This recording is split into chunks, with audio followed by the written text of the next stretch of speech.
Hey everyone, and welcome. Today we're jumping right into a really big question. How do we actually know if a country is successful? It seems simple on the surface, but the real answer is, well, way more interesting than you might think. So let me ask you this. When you think of the best country in the world, what's the first thing that pops into your head? For a lot of us, our minds immediately go to the wealthiest nations, right? But does having the most money really mean you're the best? To get to the bottom of that, we have to look past the dollar signs. And there's a perfect real-world example that kind of flips that whole idea on its head. Take a look at this number, over $105,000. That is the average income for every single person in Qatar. I mean, that makes it one of the absolute wealthiest nations on Earth. It's an economic powerhouse for sure. But here's the catch. When you look at the bigger picture, what we call human development, Qatar is ranked all the way down at number 43. So you have this huge gap between its wealth and its actual development, which makes you wonder what's going on here. And that right there is the key. A country's bank account is just one part of the story. To really get what's going on, to understand how people are actually doing, we need a better tool. And luckily, that tool exists. It's called the Human Development Index, or HDI for short.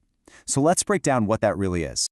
Now, the official definition calls it a composite index, which sounds a little academic, but all it really means is that it takes a few different key measurements and combines them into one single score.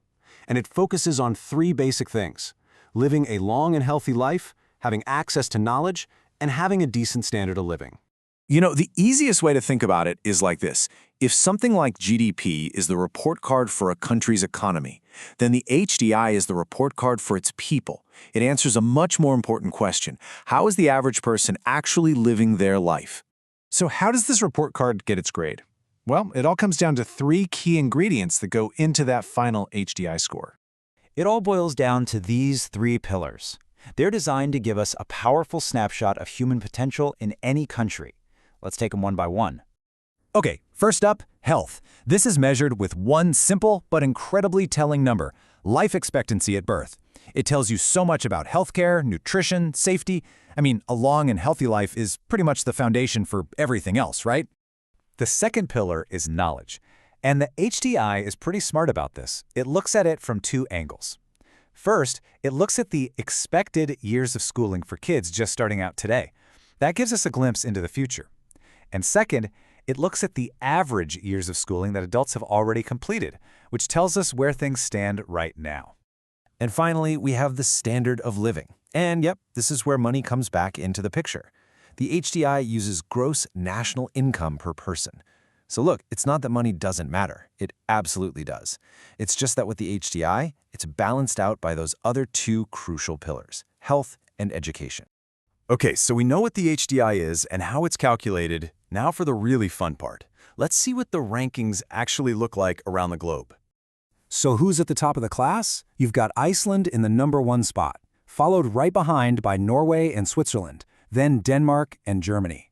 These countries are just killing it, not just with money, but in providing long, healthy, educated lives for their people.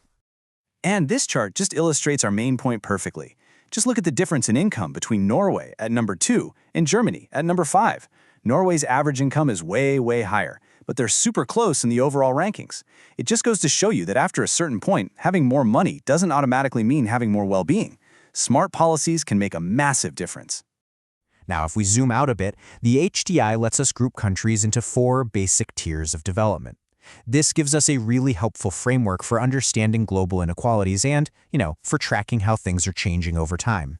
But those big categories only tell you so much. The really mind-blowing insights come when you directly compare a country's wealth ranking to its well-being ranking. And the way we measure this is actually pretty simple. You just take a country's rank for its wealth and you subtract its rank for human development. If you get a positive number, it means that country is awesome at turning its wealth into well-being for its people. They're basically punching above their weight. But if you get a negative number, it's the opposite. All that money isn't really translating into better lives. And this is where you see the huge divide. On one side, you have countries like Tonga, Cuba, and Sri Lanka that have way better human development than you'd expect from their income. It suggests they're making really smart investments in things like health and education.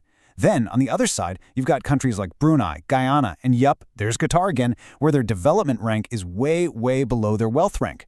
This is the core lesson of the HDI. You can have all the money in the world, but it doesn't guarantee well-being for your citizens. Ultimately, what it all comes down to is this. A nation's wealth is important, sure, but it's just one chapter in the story. The full story of a country's success is written in the health, the education, and the opportunities that are available to every single person who lives there. So I'll just leave you with this to chew on. If we all agreed that just piling up more and more wealth isn't the ultimate goal, then what is? As we look ahead at all the challenges in the world, deciding how we measure progress might just be one of the most important questions we can ask ourselves. Thanks for tuning in.